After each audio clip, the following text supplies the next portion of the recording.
नमस्कार, राष्ट्रभोज से मैं पवन केसवानी। छत्तीसगढ़ में जगह जगह कांग्रेस की ओर से आर्थिक नाकेबंदी के नाम पर जो चक्के जाम किए गए, 12 बजे से 2 बजे तक का समय था। लोग खासे परेशान हुए, लेकिन इससे कांग्रेस और आम जनता को क्या मिला, एक बड़ा प्रश्न है।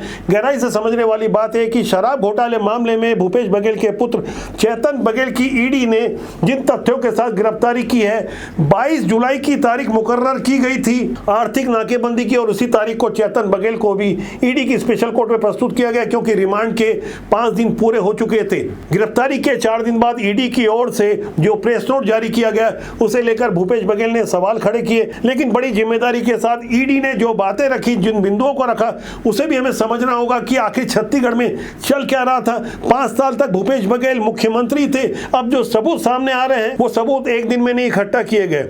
10 मार्च 2025 को भूपेश बघेल के घर पर ईडी ने चेतन बघेल से पूछताछ के लिए छापेमारी की थी। तब वो नोट गिनने की मशीन के बारे में ज्यादा चर्चा हुई। 33 लाख की भारी भरकम रकम को भूपेश बघेल मामूली रकम बता रहे थे। वो बता रहे थे कि छत्तीसगढ़ का किसान हूं। और आज जब ईडी ने बकायदा प्रेस नोट जारी करते हुए अपने आरोप पत्र के माध्यम से जिन बिंदुओं को रखा, उन बिंदुओं को आप समझ जाएं तो आपको यकीन हो जाएगा कि छत्तीसगढ़ में किस तरह से कांग्रेस भूपेश बघेल के पुत्र के लिए चक्का जाम कर रही है। ऐसा चक्का जाम जो कवासी लखमा के लिए नहीं किया गया। इसी मामले में कवासी लखमा भी बीते 15 जनवरी से जेल में बंद है। करीब 6.5 महीना हो चुके हैं। 1998 से लेकर लगातार कोंटा बस्तर के आदिवासी विधायक के लिए इस तरह का चक्का जाम नहीं किया गया, इस तरह की आर्थिक नाकेबंदी नहीं की गई। ये आर्थिक नाकेबंदी शब्द जो आमतौर पर नक्सली अपने पर्चों में किया करते हैं, लेकिन बदले हुए हालात में कांग्रेस की ओर से जिस तरह की भाषा का इस्तेमाल किया जा रहा है, और खासकर चरणदास जो भूपेश बघेल से कहीं ना कहीं कटे हुए नजर आ रहे थे, उन्हें भी बताया गया कि उन्हें क्या कहना है। तो उन्होंने भी बेहद संभल के चेतन बघेल की गिरफ्तारी से अलग पूंजीपतियों के बारे में कुछ गहरी बातें की, जबकि भूपेश बघेल समझा रहे थे कौन सुपर सीएम है।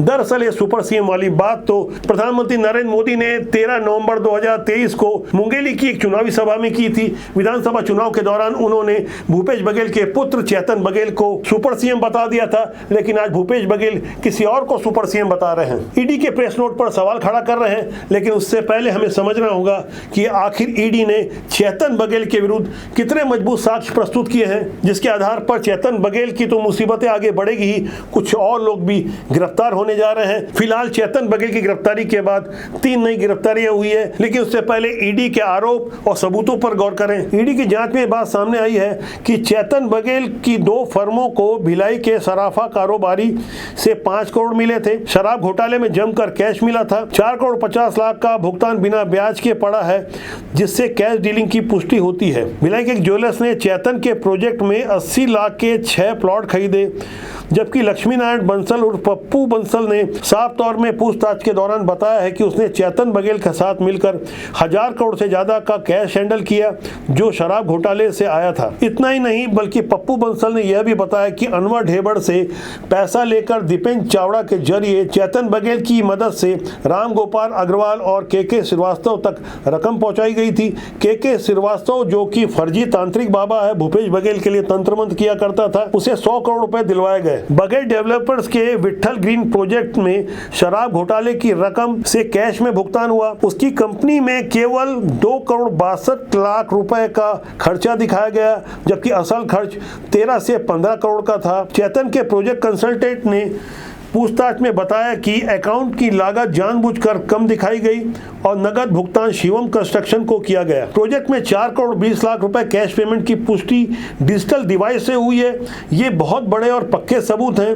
इसके अलावा शराब घोटाले के आरोपी त्रिलोक सिंह ढिल्लों ने अपने कर्मचारियों के नाम पर 5 करोड़ देकर बघेल डेवलपर से 19 फ्लैट खरीदे, जो ईडी के मुताबिक पूरी तरह फर्जी खरीदी है। सभी का ट्रांजैक्शन 19 अक्टूबर 2020 को किया गया। बकायदा तारीख भी बताई गई है। इसी तरह बताया गया कि ढिल्लों ने खुद की कंपनियों ढिल्लो सिटी मॉल और ढिल्लो ड्रिंक्स से पैसा लगाकर बघेल तक पहुंचाया, ताकि ट्रांजैक्शन पर सवाल न उठे। इस तरह से ईडी ने सीधे तौर पर चेतन बघेल के पास शराब घोटाले से 16 करोड़ 70 लाख रुपए की अवैध रकम होने की पुष्टि की है। अपने पिछले कई वीडियो में हमने बड़ी जिम्मेदारी के साथ बताया था कि भूपेश बघेल और चेतन बघेल की किस तरह से गिरफ्तारी संभावित है। जब 10 मार्च 2025 को भूपेश बघेल के घर पर शराब घोटाले मामले में ईडी ने छापेमारी की थी। सीबीआई ने 26 मार्च 2025 को महादेव सट्टा वाले मामले में छापेमारी की थी। इन्हीं तारीखों का उल्लेख करते हुए भूपेश बघेल ने सोशल मीडिया प्लेटफॉर्म एक्स पर ईडी के उस प्रेस नोट पर सवाल खड़ा किया है जिसे ईडी ने चेतन बघेल की गिरफ्तारी के 4 दिन बाद जारी किया है और उन सबूतों का हवाला दिया जिनके बारे में मैंने आपको जो अभी भी जानकारी दी। अपनी इसी पोस्ट में भूपेश बघेल किसी को सुपर सीएम बता रहे थे, जबकि प्रधानमंत्री नरेंद्र मोदी ने बड़ी ही जिम्मेदारी से विधानसभा चुनाव के ठीक पहले यानी 13 नवंबर 2023 को बता दिया था कि छत्तीसगढ़ में सरकार बनेगी तो किस तरह से गिरफ्तारी की गाज गिर सकती है। आखिरकार चेतन बघेल गिरफ्तार हो गए। भूपेश बघेल के ऊपर भी कभी भी गाज गिर सकती है क्योंकि देश के प्रधानमंत्री बड़ी जिम्मेदारी से ये बातें कह रहे थे। वो चेतन बघेल को सुपर सीएम बता रहे थे। यहाँ के मुख्यमंत्री उनके राज्य में सुपर सीएम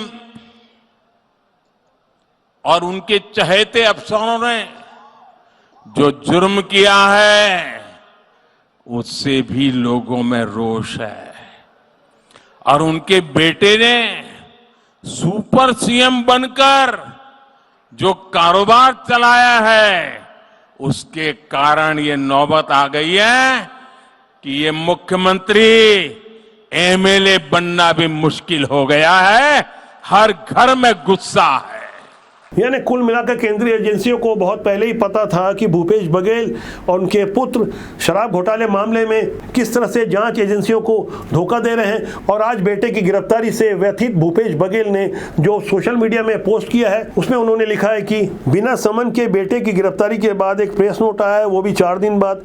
क्या अडानी के ऑफिस का कंप्यूटर खराब हो गया या फिर चिट्ठी लिखने वाला भाजपा का सुपर सीएम छुट्टी पर था? आखिर इतने दिन क्यों लगे? दरअसल छत्तीसगढ़ में जो चक्का जाम हो रहा है वो भूपेश बघेल उनके करीबियों ने काफी बढ़ चढ़कर इसमें भाग लिया। कांग्रेस के कई वरिष्ठ और जिम्मेदार नेताओं ने कुछ रस्म अदायगी की। जनता इससे बेहद परेशान रही। चैंबर ऑफ कॉमर्स का समर्थन भी नहीं मिला, लेकिन भूपेश बघेल अपनी पीठ थपथपा रहे थे, इसे अपनी सफलता बता रहे थे। आम जनता की परेशानियां क्या है और चैंबर ऑफ कॉमर्स के प्रदेश महासचिव अजय भसीन क्या कहते हैं, इसे भी हमें समझना होगा। बंद का समर्थन नहीं करता है क्योंकि हम ये मानते हैं इस समय हमारा देश की आर्थिक व्यवस्था बड़ी ही तेजी से विकसित हो रही है और इसमें किसी भी प्रकार की आर्थिक नाकेबंदी होने से एक अवरोध पैदा होता है, संशय की स्थिति आती है। ये प्रदेश में सरकार विष्णु की नहीं चल रही है, बल्कि रायपुर से नहीं चल रही है, अहमदाबाद से चल रही है, अडानी के कार्यालय से चल रही है और संचालित अमन सिंह कर रहे हैं, जो पूर्व प्रमुख सचिव था यहाँ अमन सिंह के समय में,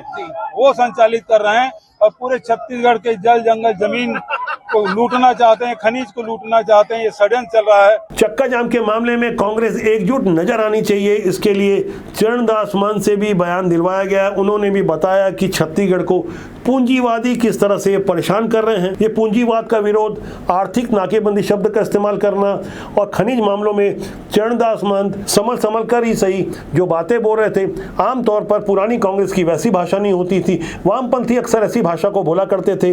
जिम्मेदार नेता है चरणदास महंत ने क्या कहा, चंद लाइनें उनकी भी सुन लीजिए। पूरे प्रदेश में आज आर्थिक नाकेबंदी की गई है। ये उन सभी बड़े लोगों को, हमारे यहाँ बड़े बड़े पूंजीपति जो छत्तीसगढ़ को लूटने आए हैं, हमारे जंगल को लूटने आए हैं, हमारे कोयला को लूटने आए हैं, हमारे खनिज को लूटने आए हैं, चाहे अडानी हो, चाहे मानी हो, चाहे आज क्या आ गए मित्तल हो, चाहे बस्तर में हो, चाहे सरगुजा में हो, चाहे हसदेव में हो, उन सभी को ये चेतावनी है कि अगर तुम यहाँ हमारे साथ अन्याय किए, छत्तीसगढ़ को लूटने की कोशिश किए, तो हम तुम्हारे खिलाफ पूरे प्रदेश में आंदोलन करेंगे। वैसे चक्का जाम के दौरान तो भाषाएं कई तरह की बोली जा रही थी। जिस भाषा को बोला जा रहा था मैं ऑन कैमरा नहीं बोल सकता। जिस वक्त आपत्तिजनक नारे लगाए जा रहे थे तभी बाजू में बैठे हुए एक सज्जन ने हाथ मारा और कहा, भूपेश बघेल तुम संघर्ष करो।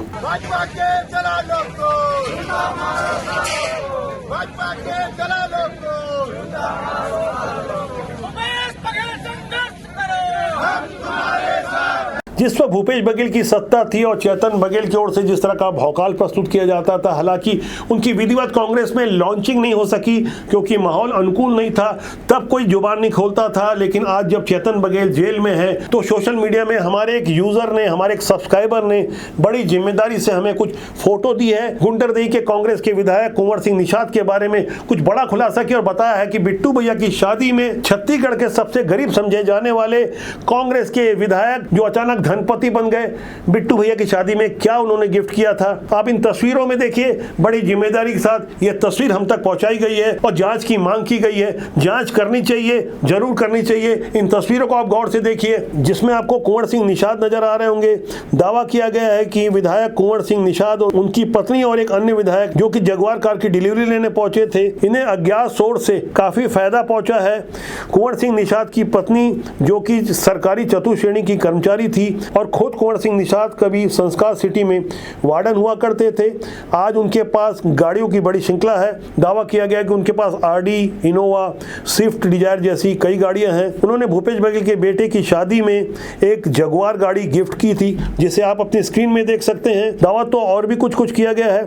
बताया गया है कि कुंवर सिंह निषाद कोई मामूली व्यक्ति नहीं है, उन पर भूपेश बघेल उनके बेटे का आशीर्वाद था। पहले उनका घर जहां झोपड़ी में हुआ करता था, अब आप देख सकते हैं दावा किया गया है कि ये 2 करोड़ की आलीशान कोठी है और अर्जुनदा के शुरुआत में ही कुछ पेट्रोल पंप है। 2 पेट्रोल पंप होने का दावा किया गया है। ये पेट्रोल पंप किसका है, कहां से रकम आई और इसमें कुंवर सिंह निषाद का क्या लेन देन है और ये जगुआर गाड़ी की कहानी क्या है, ये तो जांच में स्पष्ट होगा। लेकिन जैसा कि कहा जाता है कि तस्वीर और वीडियो झूठ नहीं बोलते, जब जांच हो रही है तो ढेर सारी बातें सामने आ रही है। फिलहाल छत्तीसगढ़ में चक्का जाम के माध्यम से यह समझाने की कोशिश की जा रही है कि कांग्रेस एकजुट है। गिरफ्तारी हुई है चेतन बघेल की और बताया जा रहा है कि हसदेव जंगल के मामले में कांग्रेस अडानी का विरोध कर रही है। चक्का जाम की और भी कई तस्वीर आई है, बेहद गंभीर संदेश देती है। कांग्रेस के संचार विभाग के प्रमुख सुशील आनंद शुक्ला, जिन्हें किनारे लगाने की कोशिश की जा रही है, उनके व्यवहार को देखिए, कुछ और तस्वीरों को देखिए, आपको यकीन हो जाएगा कि ऐसे आर्थिक नाकेबंदी वाली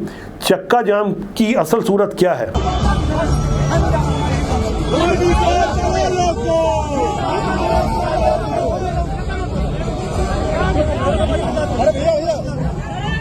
भैया गाड़ियों को निकलने दें प्लीज। मैं सबसे अनुरोध करता हूँ गाड़ियों को जाम न करें,